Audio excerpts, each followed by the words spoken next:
Hello students, खैर अब अगला टॉपिक है रेवोल्यूशन।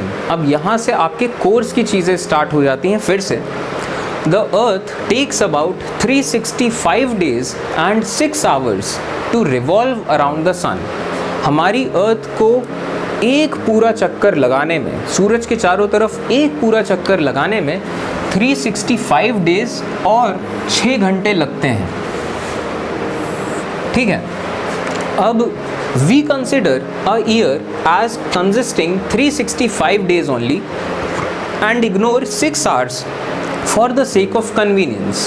अब हमारे अर्थ को 365 डेज और 6 घंटे लगते हैं। तो अब कन्वीनियंस के लिए क्या करते हैं हम मानते हैं कि एक साल में सिर्फ 365 डेज होंगे।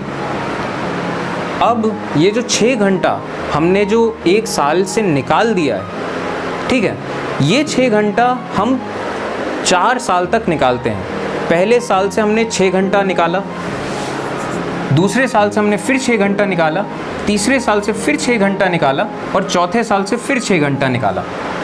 एंड 4 साल के बाद हमने 6 घंटे निकाले, तो 4 साल के बाद कितना हो गया? 24 घंटे। यानी कि हमने 24 घंटे निकाल चुके हैं time for the sake of our convenience.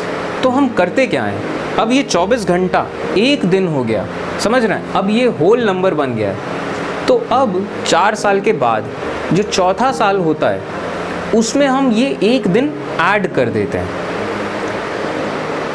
6 hours saved every year are added to make 1 day over a span of 4 years।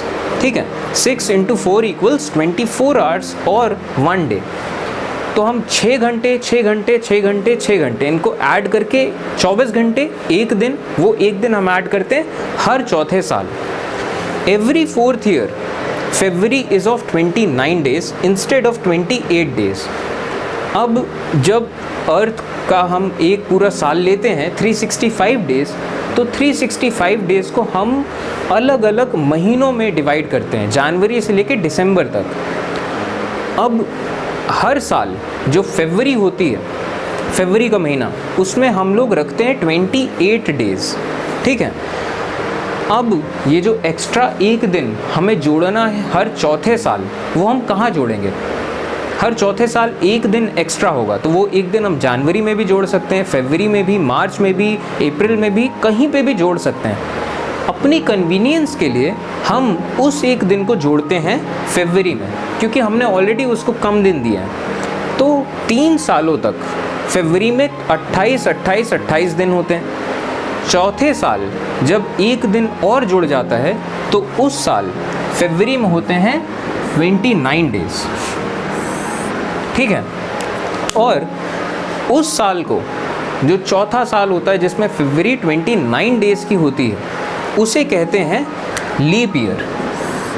इस चीज़ पे आपका एक क्वेश्चन भी बन चुका है और एक फिल इन द ब्लैंक्स भी।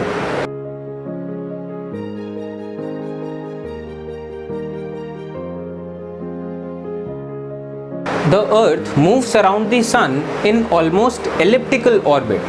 हमारी अर्थ सूरज के चारों तरफ जो चक्कर लगाती है, अगर हम उसे ऊपर से देखें तो वो बेसिकली एक एलिप्टिकल ऑर्बिट होगी। एलिप्स ये जो होता है, एलिप्टिकल वर्ड आया है एलिप्स से। एलिप्स क्या होता है? बेसिकली किसी सर्किल को आप थोड़ा सा दबा दो तो वो बन जाएगा एलिप्टिकल। ठीक है, throughout its orbit the earth is inclined in the same direction. पूरी ऑर्बिट के दौरान हमारी अर्थ, क्योंकि हमारी अर्थ टिल्टेड है, ठीक है, तो हमारी अर्थ पूरे ऑर्बिट के दौरान एक ही डायरेक्शन में टिल्टेड होती है। मतलब हमारी अर्थ अगर सूरज के इस तरफ है तो अगर इस डायरेक्शन में टिल्टेड है, समझ रहे हैं, स्ट्रेट टिल्टेड, तो वो जब रिवॉल्व करके आएगी तो वो इस एंड पे भी इसी डायरेक्शन में टिल्टेड होगी। ठीक है, इसी तरीके से हमारी अर्थ मूव करेगी, उसकी एक्सिस हमेशा inclined in the same direction. Inclined यानी कि झुका हुआ। ठीक है, a year is usually divided into winter, spring, summer, autumn and then again winter seasons. एक पूरे साल को अलग अलग एक पूरे साल में अलग अलग सीजन्स आते हैं। आप खुद देखते होगे, सबसे पहले हमारे अर्थ में मतलब देखते होगे विंटर सीज़न आता है, जनवरी फरवरी काफ़ी ज़्यादा सर्दी होती है। इसके बाद स्प्रिंग सीज़न आता है, स्प्रिंग यानी कि वसंत ऋतु। वसंत पंचमी हम लोग मनाते हैं मार्च के महीने में, और ज़्यादातर पेड़ पौधों में उस टाइम पे फूल आते हैं, नए नए पौधे पत्तियाँ आती हैं, तो स्प्रिंग सीज़न। उसके बाद गर्मियों का सीज़न आता है, उसके बाद सितंबर अक्टूबर के आसपास आता है ऑटम सीज़न। ऑटम यानी कि पतझड़ का सीज़न, और उसके बाद फिर से सर्दियों का सीज़न आता है। तो एक पूरे साल के दौरान अलग अलग सीजन्स आते हैं, पहले सर्दी, फिर उसके बाद स्प्रिंग, उसके बाद फिर गर्मियाँ, उसके बाद फिर ऑटम यानी कि पतझड़।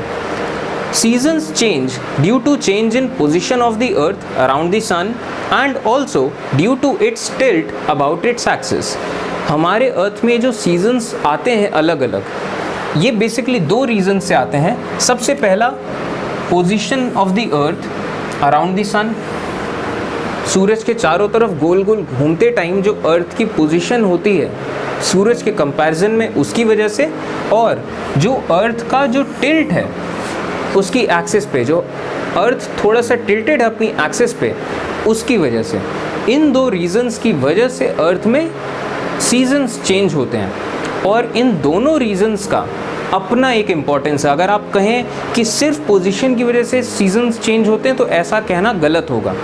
ये दोनों फैक्टर्स जब साथ में काम करेंगे तभी सीज़न चेंज होंगे, सिर्फ एक अकेला फैक्टर काम नहीं कर पाएगा। When the rays of sun fall at an angle of 90 degree on the earth, it is called overhead sun। हमारे अर्थ में जब सूरज बिल्कुल 90 डिग्री पे उसकी रेस पड़ती हैं तो उसे कहते हैं ओवरहेड सन। आप खुद महसूस करो, दोपहर के टाइम में सबसे ज़्यादा गर्मी होती है, गर्मियों के टाइम पे भी, और गर्मियों में भी सबसे ज़्यादा दोपहर के टाइम, उस टाइम पे सूरज बिल्कुल ऊपर होता है। तो ये नेचुरल सी चीज़ है। When the rays of the sun fall at an angle of 90 degree, सूरज की किरणें जब 90 डिग्री पे पड़ती हैं तो उसे कहते हैं overhead sun. Those areas receive the maximum solar radiation और heat। जिस एरिया में सूरज की रोशनी बिल्कुल 90 डिग्री पे पड़ती है, ठीक है, कि सूरज जस्ट ऊपर होता है, 90 डिग्री पे उनकी रेज गिरती हैं, उन एरियाज़ में सबसे ज़्यादा हीट अर्थ एब्जॉर्ब करती है, मतलब मैक्सिमम सोलर रेडिएशन। अब हमारा अगला टॉपिक है सॉल्स्टिसेस, इक्विनॉक्सेस एंड सीजन्स, कि किस तरीके से सॉल्स्टिसेस और इक्विनॉक्सेस होते हैं और किस तरीके से हमारे अर्थ में सीजन्स चेंज होते हैं। तो इस टॉपिक में हम बेसिकली ये डिस्कस करेंगे कि एक साल के दौरान किसी भी जगह में सूरज का मूवमेंट किस तरह से होता है। अब जब अगर आप ये पूछें कि सूरज का मूवमेंट का क्या मतलब, तो सूरज के मूवमेंट का मतलब ये कि एक साल के दौरान किसी भी जगह में, किसी भी टाइम में सूरज कितनी देर आसमान में रहता है और सूरज की रोशनी किस एंगल पे उस जगह पे पड़ती है। ठीक है, इन दो फैक्टर्स का हमें ध्यान रखना है कि सूरज कितनी देर आसमान में रहता है और सूरज की रोशनी किस एंगल पे उस जगह में पड़ती है, क्योंकि इन्हीं दोनों फैक्टर्स पे डिपेंड करेगा कि उस जगह में कितनी गर्मी हो रही है, और इस चीज़ पे डिपेंड करेगा कि उस जगह में सीज़न कौन सा हो रहा है। ठीक है, तो सबसे पहले तो हम डिस्कस करते हैं इन टर्म्स को, ये जो सॉल्स्टिसेस, इक्विनॉक्सेस, ये जो दो नए टर्म्स हैं इनको। तो जो वर्ड है सॉल्स्टिस, सॉल्स्टिस में जो पहला वर्ड है सॉल, सॉल का मतलब रोमन लैंग्वेज में होता है सन, सोलर सिस्टम।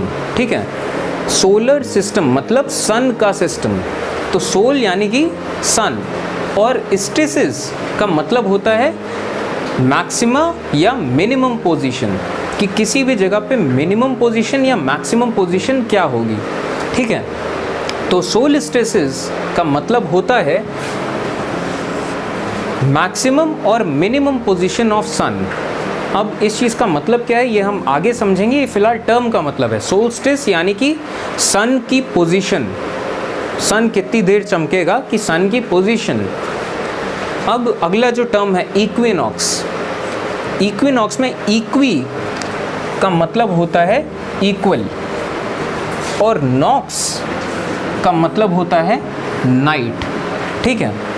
नॉक्टर्नल एनिमल्स, जैसे आपने सुना होगा नॉक्टर्नल, जो निशाचर होते हैं, सिर्फ रात ही में बाहर निकलते हैं, रात में काम करते हैं, नॉक्टर्नल, नॉक या फिर नॉक्स यानी कि रात।